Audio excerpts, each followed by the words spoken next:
जब जिस इंसान की शादी है 8 मार्च को और वो इंसान 3 मार्च को आंदोलन कर रहा है, तो इससे आप समझ सकते हैं कि परिवार को कितना समय दे रहा होगा गया। और उस समय हमने अपने शादी के कार्ड पे भी जो मुद्दा है उसको लिखवाया था।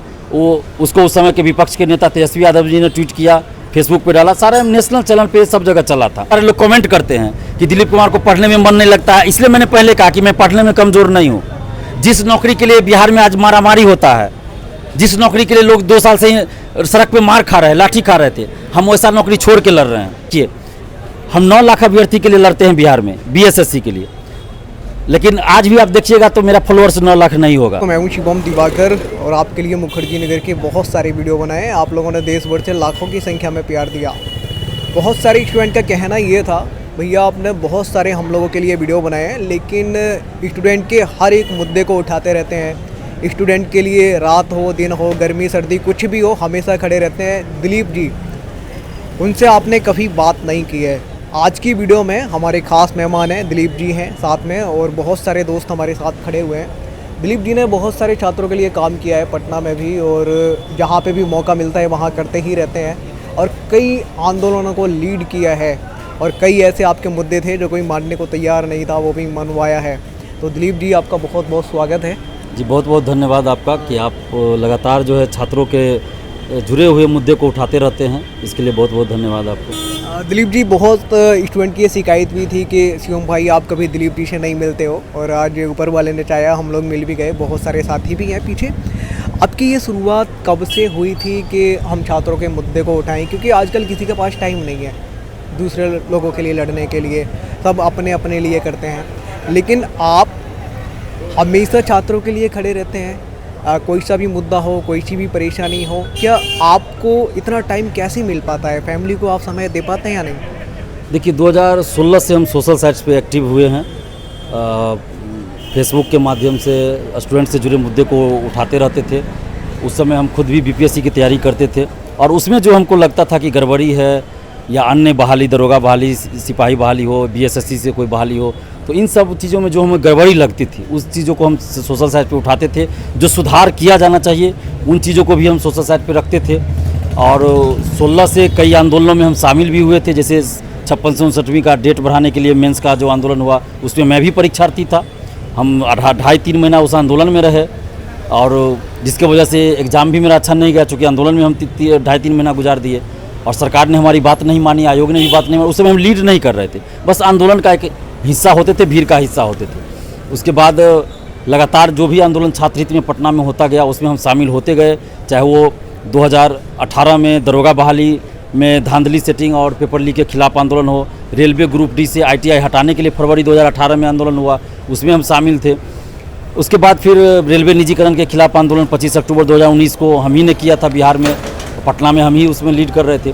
तो इन सब चीज़ से धीरे धीरे आगे बढ़ते गए, और इन सब चीज़ों में जब हमें ये लगा, जब बहुत सारे आंदोलन में हम शामिल हुए जिसमें हम लीड नहीं करते थे, तो उन सब आंदोलनों को देखकर हमें लगा कि कहीं ना कहीं जो लीड करते हैं उनमें ईमानदारी नहीं है। और मैं ये चीज़ आज भी कह रहा हूँ, जहाँ भी मुझसे पूछा जाएगा मैं वो बगैर डरे हुए कहूँगा कि जो लीडरशिप होता है, जो लीड करते हैं किसी भी आंदोलन का, उनमें सबसे पहले ईमानदारी होनी चाहिए, किसी तरह का लालच नहीं होना चाहिए। लेकिन जब मैं देखता था कि जिस भी आंदोलन में जा रहा हूँ तो यही दोनों चीज़ सबसे ज़्यादा था, मतलब ईमानदारी नहीं है, लालच है, और इसके चलते सरकार हमारी बात नहीं सुनती थी और स्टूडेंट पिटा गए, समय बर्बाद हुआ। मैं किन्हीं का नाम नहीं लूँगा, लेकिन बहुत सारे आंदोलनों में मैंने ऐसा देखा। उसके बाद मुझे लगा कि नहीं, कुछ ना कुछ हम लोग को करना चाहिए। और उसके बाद जब रेलवे निजीकरण के खिलाफ आंदोलन में हम लीड किए, 64वीं बीपीएससी वाला आंदोलन हुआ उसमें हम लीड किए, और हम खुद से लीड नहीं किए बल्कि स्टूडेंट्स ने ही हमें आगे कर दिया कि आप लीड कीजिए, क्योंकि स्टूडेंट्स को लगा होगा मेरे अंदर कुछ, तो उन्होंने ही आगे किया। उसके बाद आंदोलन करते गए, फिर 2446 दरोगा बहाली में आंदोलन हुआ, उसमें हम लीड कर रहे थे, और उस आंदोलन का इतना असर हुआ कि सरकार एक तरह से समझिए कि पीछे हटी। सरकार के पीछे हटने का मतलब ये नहीं होता है कि हम जो कह रहे वही मान ली, लेकिन कहीं ना कहीं उस आंदोलन का असर हुआ जो फरवरी मार्च 2020 में हुआ था, क्योंकि विधानसभा में मुद्दा उठा, कार्य स्थगन प्रस्ताव लाया गया विपक्ष के द्वारा। तो ये पहली बार बिहार में हुआ था कि किसी छात्र आंदोलन को लेकर विपक्ष के द्वारा कार्य स्थगन प्रस्ताव लाया गया, और उस समय हमने अपने शादी के कार्ड पे भी जो मुद्दा है उसको लिखवाया था। वो उसको उस समय के विपक्ष के नेता तेजस्वी यादव जी ने ट्वीट किया, फेसबुक पे डाला, सारा नेशनल चैनल पे सब जगह चला था। और ये पहली बार हुआ था कि विधानसभा में मुद्दा उठा। तो इन सब चीज़ों से हम लोग का आत्मविश्वास बढ़ते गया कि अगर हम ईमानदारी से काम करते हैं, सही मुद्दा रखते हैं, तो सरकार को हमारी बात सुननी ज़रूर पड़ती है। सरकार ने इतना तो ज़रूर सुना कि सरकार को लगा कि अगर इस आंदोलन को नहीं दबाया गया तो यह आंदोलन विकराल रूप ले लेगा।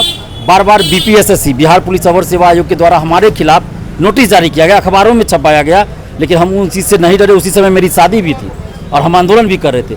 लेकिन दुर्भाग्य कहिए कि कोरोना आ गया, जो कि पूरे दुनिया के लिए ही दुर्भाग्य की बात थी, हम लोगों के लिए भी था, सबके लिए था।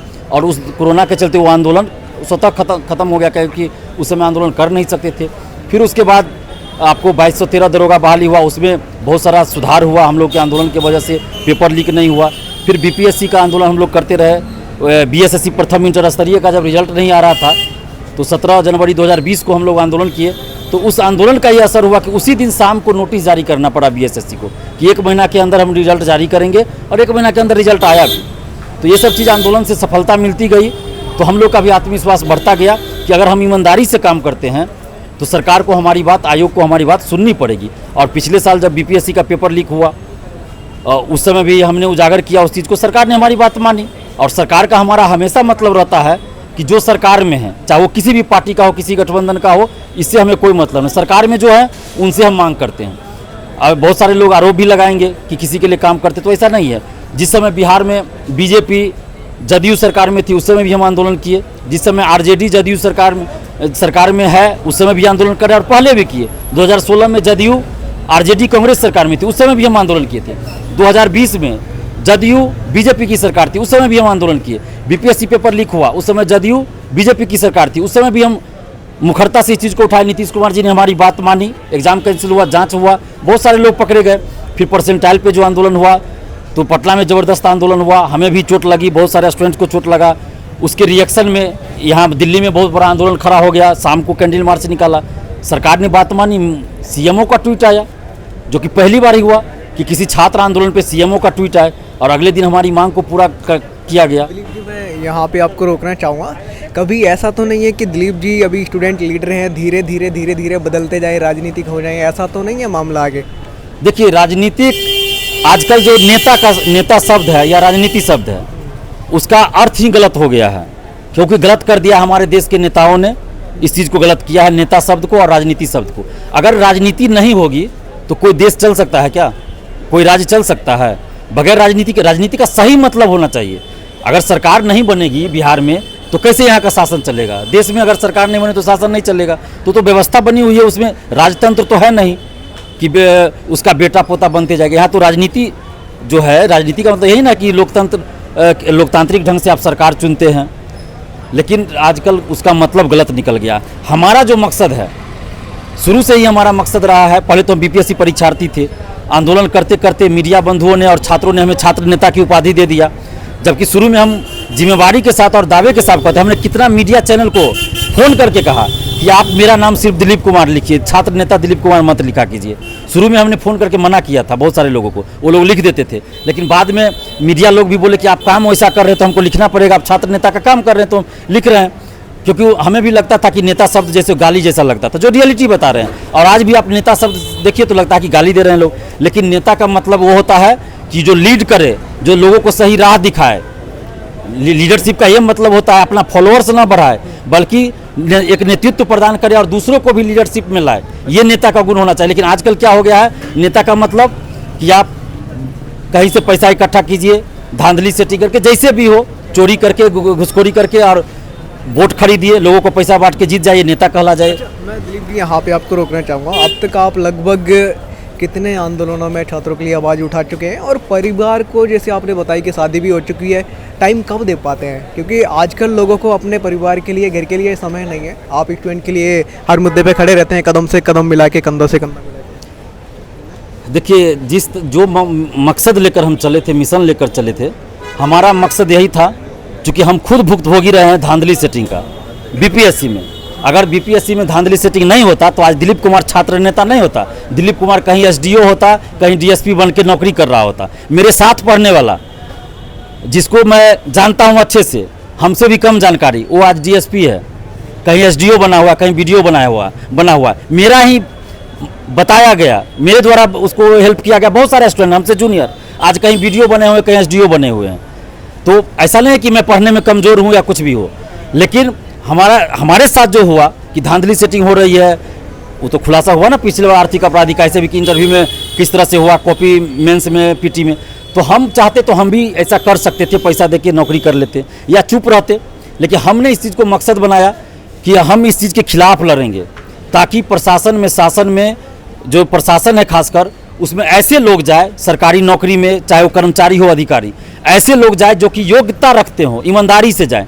जो ईमानदारी से जाएंगे वो जाकर सरकारी योजनाओं का क्रियान्वयन सही से करेंगे।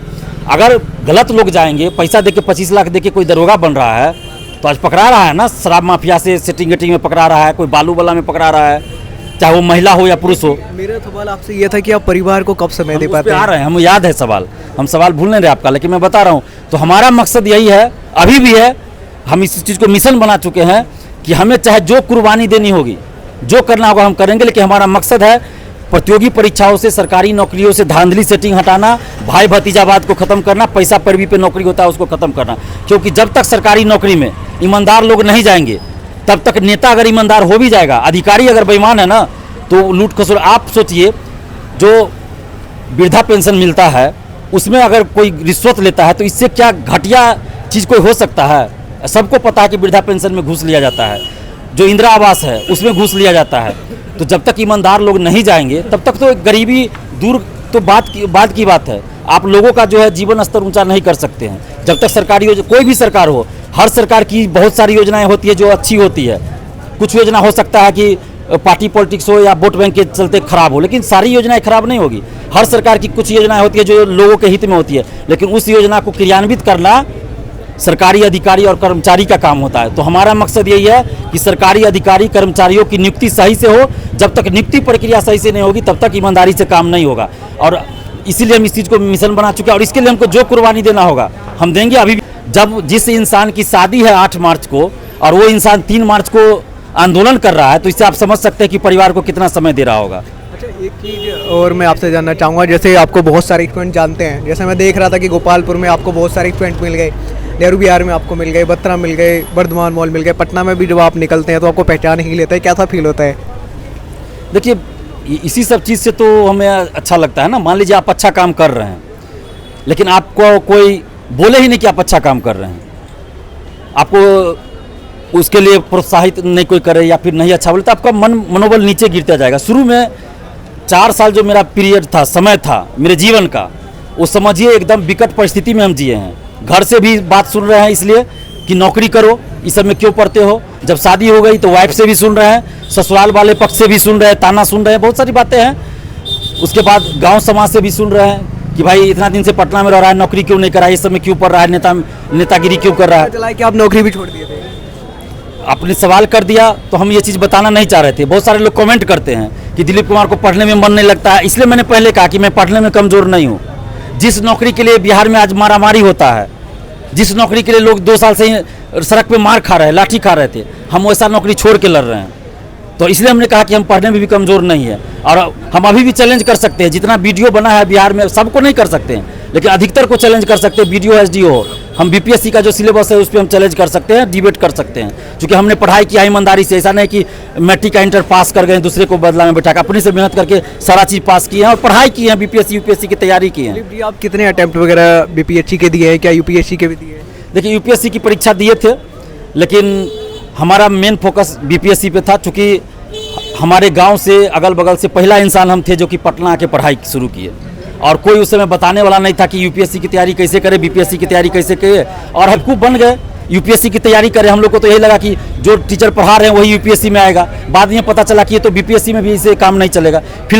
फिर उसके बाद सेल्फ स्टडी किए तो बीपीएससी पीटी हुआ, मेंस दिए, मेंस नहीं हुआ। झूठ क्यों बोले कि मेंस निकाले, मेंस नहीं हुआ, क्योंकि हम आंदोलन में समय दे रहे थे अपना सब कुछ छोड़ के, और एक मिशन बना लिए कि अब हमको नौकरी नहीं करना है। लेकिन जो मिशन हम बनाए हैं उस मिशन के तहत अगर ईमानदारी से लोग नौकरी में जा रहे हैं तो वही मेरे लिए संतुष्टि है। आज बिहार के किसी भी ब्लॉक में आप चल जाइए, किसी भी कलेक्ट्रेट में चले जाइए, आपको दिलीप कुमार का नाम बोलिएगा, 10-20 लोग जरूर बोल देगा कि हम जानते हैं। और जानते इस सेंस में नहीं है कि हम यूट्यूब पे देखे हैं, वो ये बोलेंगे कि उनके आंदोलन के चलते हमको नौकरी मिली है। प्रथम इंटर स्तरीय बहाली में 11,329 लोगों को नौकरी मिली, वो सिर्फ और सिर्फ हम लोगों ने आंदोलन किया उस वजह से, नहीं तो वो एग्जाम कैंसिल होने वाला था। तो ये हमारे लिए समझिए तो एक तरह से संजीवनी बूटी कह लीजिए, जो कह लीजिए काम करता है। और जहाँ भी जाते हैं हम पैसा नहीं कमा पाए, हमारे पास पैसा नहीं, इतना पैसा नहीं है कि हम अपने से अपना जो पैसा होता है ना उससे हम दिल्ली जो आ रहे हैं, दिल्ली आ रहे हैं या फिर घर जा रहे हैं या पटना भी आ रहे हैं, अपना पैसा से नहीं जा सकते हैं। जो रियलिटी मेरे पास, हम कमा तो नहीं रहे हैं लेकिन गार्जियन थोड़ा हेल्प करते हैं तो उससे हो जाता है। लेकिन अगर हम पैसा देखते तो आज ये चीज़ नहीं होता। जो हमें सम्मान मिल रहा है आज, एक सम्मान जो एक नौकरी करने वाले को नहीं मिलता, उससे ज़्यादा हमें सम्मान मिलता है। मैं आपसे दिलीप जी ये भी जानना चाहूँगा, जैसे मुखर्जी नगर ये और मुखर्जी नगर के आसपास का जो एरिया, किताबी रंग बिरंगी दुनिया, यहाँ पे बहुत सारे स्टूडेंट हताश हो जाते हैं, कई बार निराश हो जाते हैं क्योंकि कई बार अटैम्प्ट देते हैं, प्रीलिम्स देते हैं, क्वालिफाई नहीं हो रहा है, मेंस दिया नहीं हो रहा है, तो थोड़ा छोटे छोटे कमरों में रहते हैं, बड़ा प्रेशर रहता है, गुस्से में कोई गलत कदम भी उठा लेता है। कई बार ऐसी खबरों को मैंने भी यहाँ पे कवर किया है। तो आप क्या कहना चाहेंगे ऐसे छात्रों को, क्योंकि यहाँ पे बहुत सारे साथी खड़े हैं, एक बार आप देख सकते हैं चारों तरफ बहुत सारे साथी हैं, क्या कहना चाहेंगे ऐसे छात्रों को जो थोड़ा सा डिमोटिवेट? देखिए, हम जनवरी में जब आए थे यहाँ दिल्ली में, एम्स में सर्जरी था मेरा, तो वहाँ आए थे। तो उस समय हमें बहुत सारे लॉज में हम गए, स्टूडेंट से मिले, तो उस समय हमें उनका तकलीफ नज़र नहीं आया जो रियलिटी बता रहे हैं। लेकिन अभी जब इस गर्मी में हम आए हैं, जनवरी में तो ठंड थी उस समय नहीं, अब इस गर्मी में जब आए हैं, जब हम लॉज में जाते हैं, स्टूडेंट से मिलते हैं, तब उनका तकलीफ हमें नज़र आता है कि किस तरह एक छोटे से कमरे में 2 स्टूडेंट, किसी में 3 स्टूडेंट रहते हैं और इतनी गर्मी लगती है, जहाँ मतलब उस रूम में एक छोटा खिड़की भी नहीं है कि हवा आ सके, एक वेंटिलेटर भी नहीं है कि बाहर की गर्म हवा बाहर भी जा सके, वेंटिलेटर तक नहीं है। ऐसे ऐसे एकदम छोटा रूम में लोग रह रहे हैं स्टूडेंट। और यहाँ तो हम एक चीज़ देख रहे हैं कि सीढ़ी पे जो है घेरा हुआ भी नहीं रहता, किस तरह सीढ़ी चढ़ते हैं, कितना मतलब अगर कोई नींद में अगर बाहर निकल जाए तो सीढ़ी पर से गिर जाए, उनके साथ क्या होगा। तो ये सब कष्ट है। और पढ़ाई कैसे करते हैं हम, सारा चीज़ यहाँ बहुत तकलीफ झेल कर, यहाँ भी दिल्ली में भी हमें तो लगता था पहले कि पटना में ही तकलीफ में स्टूडेंट है, लेकिन दिल्ली जब हम अभी गर्मी में आए तो देख रहे कि पटना से तो ज़्यादा तकलीफ दिल्ली में लोग सह रहे हैं। लेकिन फिर भी संघर्ष करना पड़ेगा, हम लोग संघर्ष ही कर सकते हैं। और जो भी स्टूडेंट्स हैं उन सब से हम यही कहेंगे कि आप संघर्ष कीजिए, हतोत्साहित अपने आप को मत होने दीजिए। आप संघर्ष कीजिएगा, संघर्ष का फल एक दिन जरूर आपको मिलेगा और मीठा फल मिलेगा। बहुत सारे होता है कि बहुत सारे स्टूडेंट को देखिएगा एक ही अटेम्प्ट में निकल गया, तो सबके साथ ऐसा नहीं हो सकता। जिस तरह से आप देखिए, कोई आया एक ही बार इलेक्शन लड़ रहे जीत गए, कोई 4 बार इलेक्शन लड़ रहे हार रहे हैं, 5वां बार में जीतते हैं, 3रा बार में जीतते हैं। तो ये सबके साथ होता है। आप संघर्ष कीजिए, आप अपने आप को देखिए कि आप पहले क्या थे अब क्या है। दूसरा से आप कंपेरिजन नहीं कीजिए कि वो पहली बार में ही निकल गया तो हम क्यों नहीं निकले। आप इसमें समय बर्बाद नहीं कीजिए, उससे आप प्रेरणा लीजिए कि वो अपना मेहनत शुरू से किया होगा। आप पहले जो बीता उसको छोड़िए, अभी से आप अपना बेस्ट परफॉर्मेंस कीजिए कि आप आगे जितना पहले किए उससे ज़्यादा कीजिए, अपने आप में सुधार कीजिए। जैसे आप पढ़ते हैं उसमें पहले से ज़्यादा पढ़िए, कुछ समय दीजिए, कहीं टेस्ट देते हैं जो भी देते हैं उसमें देखिए कि आपको ज़्यादा नंबर पहले से आना चाहिए, उसके लिए आप ज़्यादा पढ़ाई कीजिए। बस पॉजिटिव सोच के साथ कीजिए, निगेटिव सोच मत लाइए और पढ़ाई कीजिए। बाकी दुनिया क्या बोल रही है आप छोड़ दीजिए, क्योंकि जब तक आप जॉब में नहीं जाइएगा तब तक आपको दुनिया यही कहेगी कि पढ़ता नहीं है। मेरे बारे में ही पहले लोग तरह तरह की बात करते होंगे, इस पार्टी का एजेंट है, उस पार्टी का एजेंट है, लेकिन आज वही लोग बोल रहे हैं कि नहीं दिलीप जी बहुत अच्छा काम कर रहे हैं। हमें पता था ऐसा कर लो। अब बहुत लोग बोल रहे हैं कि बहुत अच्छा काम कर रहे हैं। जहाँ भी जाते हैं बोलते हैं नहीं बहुत अच्छा काम कर। दिल्ली में आए, यहाँ भी बहुत लोग मिलते हैं, मेट्रो में जाते हैं वहाँ मिल जाते हैं, बिहार में कहीं जाते हैं लोग मिल जाते हैं, बोलते हैं कि बहुत अच्छा काम कर। लेकिन यही अगर 3 साल पहले आप देखते तो गांव के ही लोग बोलते कि क्या ये गलत काम कर रहे हैं, नेतागिरी कर रहे हैं, ये कर रहे हैं। लेकिन आज गांव के लोग ही बोलते हैं कि नहीं बहुत अच्छा काम कर रहे हैं। तो ये आपको सहना पड़ता है, कुछ दिन का जो होता है ना संघर्ष का जो समय होता है वो हर किसी को झेलना पड़ता है। दोस्तों आज हम मुखर्जी नगर में ही थे और ये भारत में, इंडिया में मैं इकलौता ऐसा व्यक्ति हूँ जिसने मुखर्जी नगर के सबसे ज़्यादा वीडियो बनाए। ये एक रिकॉर्ड भी बन करके तैयार हो रहा है आप सभी लोगों के प्यार से। उस दिन जब आग लगी जीने में नीचे तो मैंने एक वीडियो बनाया था और मैं खुद कई छात्रों को हॉस्पिटल लेकर के गया था, जिसके कारण और ज़्यादा वीडियो नहीं आ पाए। लेकिन कुछ लोग उस टाइम राजनीति भी कर रहे थे, नेता बनने के लिए आए थे, मुझे कह रहे थे कि ऐसा कह दीजिए, आप ऐसा कह दीजिए। लेकिन असली नेता तो यही हैं, क्योंकि हर स्टूडेंट की आवाज़ को उठाते हैं, उनके लिए लड़ते हैं, अपना परिवार भी छोड़ देते हैं। लेकिन वो लोग कभी ऐसा नहीं करते हैं। तो यहाँ से उन लोगों को थोड़ा सीख ले लेनी चाहिए। मेरे को भी कह रहे थे आप हॉस्पिटल में छोड़ दो, जो दोस्त आपके पास है हमारे पास आ जाओ, हमारी वीडियो बनाओ ताकि हम वायरल ज़्यादा हो जाए, हमें राजनीति करनी है। तो आप सोच सकते हो उनकी मानसिकता कैसी थी। बाकी का यहाँ पे हमें बहुत सारे दोस्त मिले, आप देख सकते हैं चारों तरफ खड़े थे। और दिलीप जी यहाँ पे कुछ और कहना चाहते हैं, उसके बाद ही इस वीडियो को मैं रोकूँगा। देखिए अभी भी आपके चैनल के माध्यम से हम जितने भी स्टूडेंट्स हैं उन सब से ये विनती कर रहे हैं, आग्रह कर रहे हैं कि आप गलत का विरोध हमेशा कीजिए। और पार्टी, चाहे आप किसी पार्टी का समर्थक विरोधी हो, उससे मतलब नहीं। सरकार में जो भी हो उनसे आप अपने हित में मांग कीजिए, सही मांग कीजिए, गलत मांग नहीं, सही मांग कीजिए। और आपको लगता है कि दिलीप कुमार अगर अच्छा काम कर रहा है बिहार में, और जहाँ भी अगर यहाँ भी अगर ज़रूरत होगी दिल्ली में भी स्टूडेंट के लिए अगर आना पड़ेगा तो हम आएंगे, ज़रूर आएंगे, उनके लिए हित के लिए भी आवाज़ उठाएंगे। और एक अपील करना चाहेंगे कि आप हमारे मुहिम में साथ दीजिए। आपको कुछ करना नहीं है, कम से कम सोशल साइट पे तो आप साथ दे सकते हैं। आज भी आप देखिए, हम 9 लाख अभ्यर्थी के लिए लड़ते हैं बिहार में, बीएसएससी के लिए, लेकिन आज भी आप देखिएगा तो मेरा फॉलोअर्स 9 लाख नहीं होगा फेसबुक पे। क्यों नहीं है ऐसा? क्योंकि हम फॉलोअर्स बढ़ाने पे ध्यान नहीं देते हैं, हम अपना काम कर रहे हैं, ज़मीनी स्तर पे काम कर रहे हैं। लेकिन आप देखिएगा बहुत सारे ऐसे लोग होंगे जो कोई काम नहीं कर रहे, लेकिन उनका फॉलोअर्स 20 लाख 25 लाख होगा। फेसबुक पर मेरा फॉलोअर्स अभी तक 45,000 है, यूट्यूब पे 30,000 या 31,000 है। तो इस पे हम ध्यान नहीं देते, हम ध्यान दे रहे हैं काम करने पे, व्यवस्था में सुधार पे, कि व्यवस्था में सुधार हो। और आंदोलन का असर भी हुआ है। 3-4 साल तक हम आंदोलन के कोई असर नहीं हुआ, लेकिन अब असर हो रहा है पिछले 1-1.5 साल से कि सरकार हमारी बात को सुन रही है। बहुत सारा सुधार, बीपीएससी में बहुत सारा सुधार हुआ। अभी और सुधार हमें करना है, जैसे दरोगा बहाली, सिपाही बहाली, बीएसएससी में, या फिर बिहार में भी जो भी है, सब में सुधार हमें करवाना है। बस आप लोग का हमें साथ चाहिए, बस आप लोग हमें साथ दीजिए। बाकी आपसे हमें कुछ नहीं चाहिए, बस आपका नैतिक समर्थन चाहिए। जब भी अगर कोई सड़क पे आंदोलन होता है तो उसमें आप अगर दिल्ली से आ सकते हैं तो बहुत अच्छा, आइए। नहीं तो कम से कम बिहार में है तो बिहार से तो पटना में आ सकते हैं ना। और दिल्ली में जो लोग हैं तो हम एक रणनीति बना रहे हैं कि आप लोग को पटना ना आना पड़े, दिल्ली में ही आप लोग आधा 1 घंटा समय दीजिए।